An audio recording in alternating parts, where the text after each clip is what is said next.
कभी कैंटीन में चाय तो कभी दोस्तों संग मस्ती। ये कहानी है उस दौर की जब नितिन गडकरी सिर्फ नेता नहीं बल्कि यारों की यार थे। और इन्हीं दोस्तों में से एक नाम था रविंद्र फडणवीस, जिनके साथ की दोस्ती आज भी चर्चाओं में है।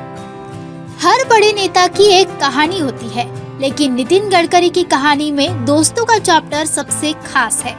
नागपुर के कॉलेज दिनों में गडकरी सिर्फ पढ़ाई करने वाले छात्र नहीं थे, बल्कि दोस्तों के साथ हंसी मजाक गप्पे और हर पल को जीने वाले इंसान थे। उनकी खासियत थी हर किसी को अपना बना लेना। दोस्तों का बड़ा ग्रुप था जिसमें हर तरह के लोग थे, कोई पढ़ाई में तेज, कोई मस्ती में आगे, लेकिन सबको जोड़कर रखने का काम गडकरी करते थे। इन्हीं दोस्तों में रविंद्र फडणवीस का नाम भी खास माना जाता है। उनकी दोस्ती में अपनापन और भरोसा साफ दिखता है। दोनों के बीच मजाक भी था और गंभीर चर्चाएं भी। कहा जाता है कि कैंटीन की चाय पर बैठकर कई बड़े बड़े आइडिया जन्म लेते हैं। वहीं से गडकरी की सोच और लीडरशिप धीरे धीरे आकार लेने लगी। दोस्ती निभाने का अंदाज आज भी वैसा ही है। पुराने दोस्तों को याद रखना, उनसे जुड़ाव बनाए रखना, यही उन्हें खास बनाता है। कॉलेज की दोस्ती से लेकर राजनीति के शिखर तक का सफर। आज हम बात करेंगे उन यादों की जो बनाती है नितिन गडकरी को खास। इस एपिसोड में हमारे साथ है रविंद्र फडणवीस, जो साझा करेंगे गडकरी जी के साथ बिताए अपने अनुभव। कॉलेज की दोस्ती से लेकर राजनीति तक का सफर। आज हम बात करेंगे माननीय नितिन जी गडकरी के उन पलों की, उन यादों की जो उन्होंने अपने दोस्तों के साथ जिए हैं। उस विषय पर बात करने के लिए हमारे साथ है माननीय रविंद्र जी फडणवीस सर।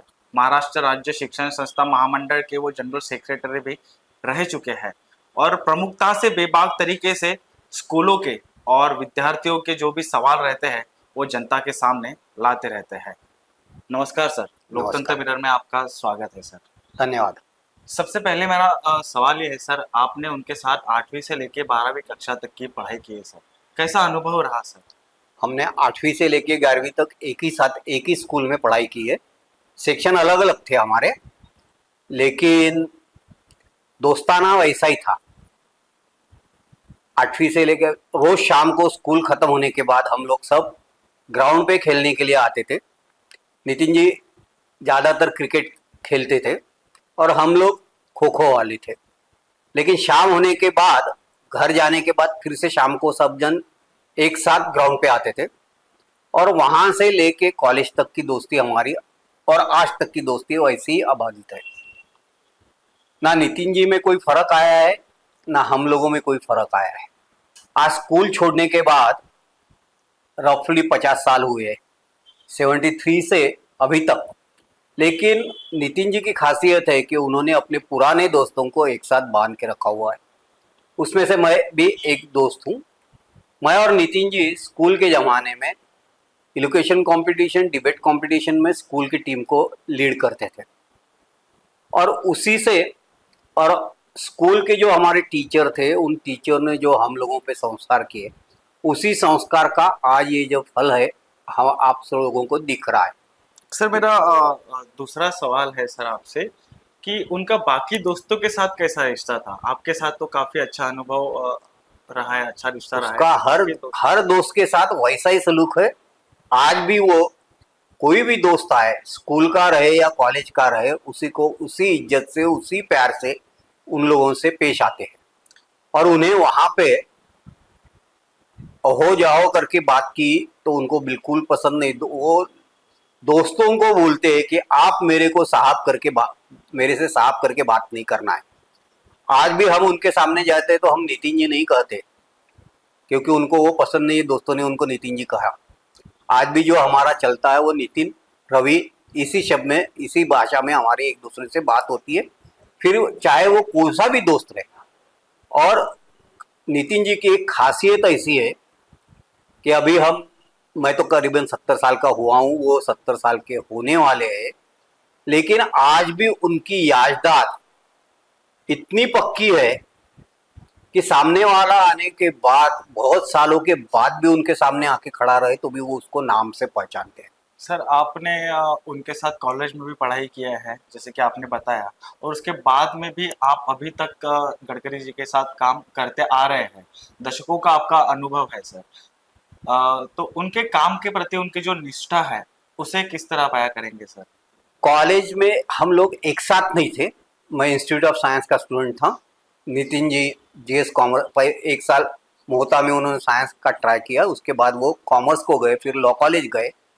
लेकिन जो सोशल एक्टिविटीज़ थी उनकी हमारी, वो एक साथ चलती थी। वो विद्यार्थी परिषद के हिसाब से इलेक्शन में, यूनिवर्सिटी राजकारण में सक्रिय सहभाग लेते थे।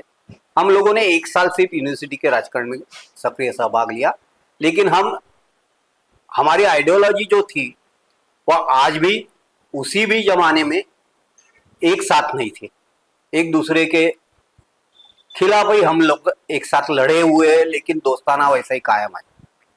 आज भी उन्होंने मेरे को जो बेस्ट संगठक पुरस्कार मिला था, उस वक्त उन्होंने बताया मैं और रवि दोस्त है, लेकिन दोनों आइडियोलॉजिकली डिफरेंट है, लेकिन ये आइडियोलॉजी हमारे दोस्ती में कभी भी एक दूसरे के खिलाफ गई नहीं। और उसी के जो संस्कार, उस जमाने से आज तक के जो संस्कार है, वो संस्कार आप लोगों को दिखते हैं। उनके पास कोई भी जाए, वो किसी भी जाति का, किसी भी धर्म का, किसी भी पक्ष का हो, लेकिन यदि काम जायज है तो उसका काम होता ही है। ये खासियत है। पढ़ाई और राजनीति, इसके अलावा गडकरी साहब को क्या सबसे ज्यादा पसंद था? पढ़ाई और राजनीति के साथ साथ इससे भी ज़्यादा उनको खेलने में रुचि थी। वो क्रिकेट बहुत अच्छा खेलते थे, स्कूल के ओपनिंग बैट्समैन थे। और उसके साथ उनको जो और एक पसंद थी, रीडिंग। आज भी उनका रीडिंग बहुत ज़्यादा है और हर सब्जेक्ट का नॉलेज उनका बहुत अच्छा है। जिस भी काम में हाथ डालेंगे, उस काम का पूरा स्टडी किए बिगर उस काम को आगे लेके जाते नहीं हैं। आज भी जितने गवर्नमेंट एम्प्लॉयज़ है या कर्मचारी है, उनके सामने झूठ नहीं बोल सकते, क्योंकि उनका नॉलेज इतना डीप है कि कोई भी कर्मचारी उनके सामने झूठ नहीं बोल सकता। उनके हॉबीज़ बहुत है, संगीत अच्छा है, संगीत सुनने का उन्हें बहुत शौक है, वो खुद अच्छा गाते भी है। खाना और बाकी चीज़ें खाने में बहुत ज़्यादा रुचि है। तबीयत के वजह से कुछ रिस्ट्रिक्शन अभी उन्होंने शुरू की है, लेकिन खुद खाना अच्छा पकाते, चाय बहुत अच्छा पकाते, बनाते, पकाते नहीं, चाय पकाते नहीं, चाय बनाते हैं। और सबसे अच्छी बात उनके उसमें है, जिस तरीके से उनको खाने की आदत है, उसी तरह से अपने दोस्तों को खिलाने की भी आदत है। सर जैसे कि आपने बताया उनको खेल में भी काफी रुचि थी और पढ़ाई में भी अच्छे थे, और राजनीतिक सफर भी उन्होंने अपना कॉलेज से ही स्टार्ट किया था। तो आपको मतलब पर्सनली क्या लगता था, वो खेल जगत में अपना नाम कमाएंगे या राजनीति में अपना उत्कृष्ट योग? उनके संस्कार, उनका एटीट्यूड देखते हुए हमें उस वक्त से भी मालूम था कि ये आगे चल के राजनीति में ही अपना नाम कमाएंगे। खानदानी बोलने से भी उनकी माँ के जो संस्कार उन पे थे, और माँ जिस हिसाब से सोशल एक्टिविटीज़ करती थी या करने में उनको इंटरेस्ट क्रिएट करती थी, उसका जो परिपाक है, वो आज जो नितिन गडकरी जी है, जिन्होंने अपना नाम खुद सिर्फ महाराष्ट्र में नहीं, सिर्फ भारत में नहीं, तो इंटरनेशनल लेवल पे अपना नाम लेके गए हैं।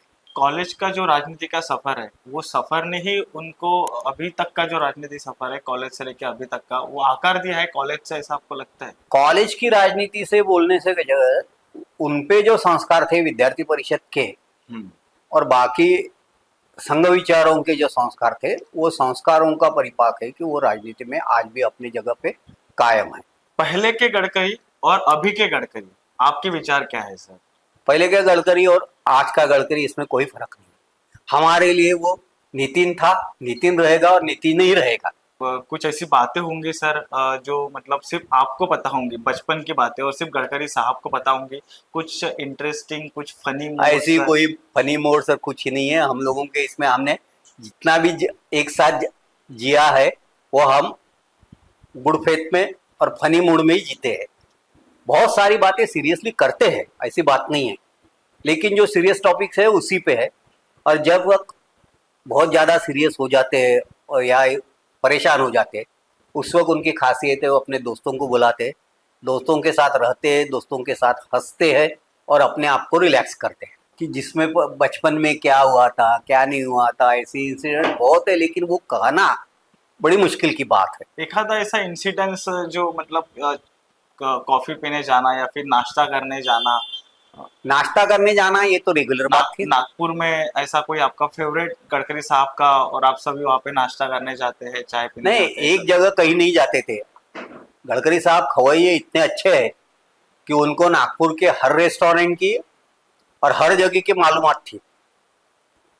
एक जमाना था कि वो घर से निकलते थे, घाटे दुग्ध मंदिर में रह जाते थे, वहां पे उनकी जो पसंद की चीजें वो लेते थे, वहां से फिर आगे आके गांधी गेट चौक में आते थे, वर्षे का होटल में जाते थे, या समोसा खाना है या बाकी कुछ खाना है या मिठाई खाना है तो राम भंडार से आज भी वहीं से जाती है, पहले भी वहीं से खाते थे।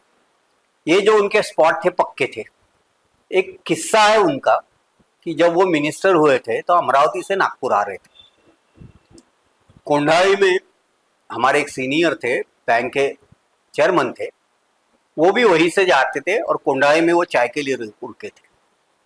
उनकी गाड़ी देखने के बाद, ये मिनिस्टर होने के बाद भी इनका ख्याल ऐसा था कि वो आ रहे थे और उनको वो बैंक की गाड़ी दिखी और उनको ख्याल आया कि यहाँ पे अध्यक्ष साहब है, वो वहां रुक के वहां पे जो भजिया मिलती थी वो खाए और आगे निकल गए। एक बार का किस्सा मुझे भी याद है। एक साथ हम 14 अप्रैल की बात है, हम लोग, मेरे मामा जी गुजर गए थे तो उनके घर में उसको नितिन जी को जाना था। नितिन जी ने मुझे फ़ोन किया, घर पे आ जा, अपन साथ में वहाँ चलते हैं। हम लोग गए, वहाँ से वापस आ रहे थे, उन्होंने अपने पीए को फ़ोन किया, देख रहे आनंद टॉकीज के चौक में आ रहा हूँ, अंबेडकर जयंती है, वहाँ जाके मेरे को अंबेडकर जी को नमन करना है, पुष्पमाला पहनानी है। तो वहाँ पे जो गली है उस गली में पकौड़े बहुत अच्छे मिलते हैं, वो पकौड़े लेके रखना और गाड़ी में रखना। और वापस आते वक्त जब आ रहे थे घर तो उन्होंने वहाँ पे पकौड़ों का स्वाद लेना चालू किया। मेरे कॉलेज में जब एक बार आए थे तो हमने उनको अलवंडे खिलाए। उनके पीए ने कहा सिर्फ यहाँ मत खिलाइए, ये बांध के दीजिए हमें, क्योंकि साहब रामटेक जा रहे तो रास्ते में फिर से उनको कामठी बजाते जाते कहीं याद आ गई कि कामठी में ये मिलता तो वहां रुक जाएंगे और अभी हमारे पास टाइम नहीं है, तो आप हमें बांध के दीजिए, हम साहब के पास दे देंगे और साहब वहां से लेके हम रामटेक तक जाएंगे। वो जितना अच्छा खवैया है उतना ही अच्छा खिलाने वाला है। और ये पहले से लेके आज तक ये बात अभी भी वैसी की वैसी ही है। जैसे कि आपने सुना, रविंद्र फडणवीस सर ने हमें बताया उनके और गडकरी सर के किस्से, जिसमें खेल जगत से लेके खाने तक के, और इसके साथ बाकी किस्से भी आपने सुने। सर, आपका लोकतंत्र मिरर में हमारे साथ बात करने के लिए बहुत बहुत धन्यवाद सर, बहुत बहुत शुक्रिया। शुक्रिया, नमस्ते। दोस्ती सिर्फ यादों में नहीं बल्कि इंसान की पहचान में बसती है। नितिन गडकरी की कहानी भी यही सिखाती है। यारों के साथ शुरू हुआ सफर आज भी उतना ही मजबूत है। अगले एपिसोड में कहानी उस दौर की होगी जहां अनुशासन ने सोच को दिशा दी, छोटी छोटी शाखाओं में बड़े सपनों की नींव रखी गई। वहीं से शुरू हुआ एक ऐसा सफर जो धीरे धीरे सत्ता के गलियारों तक पहुंच गया।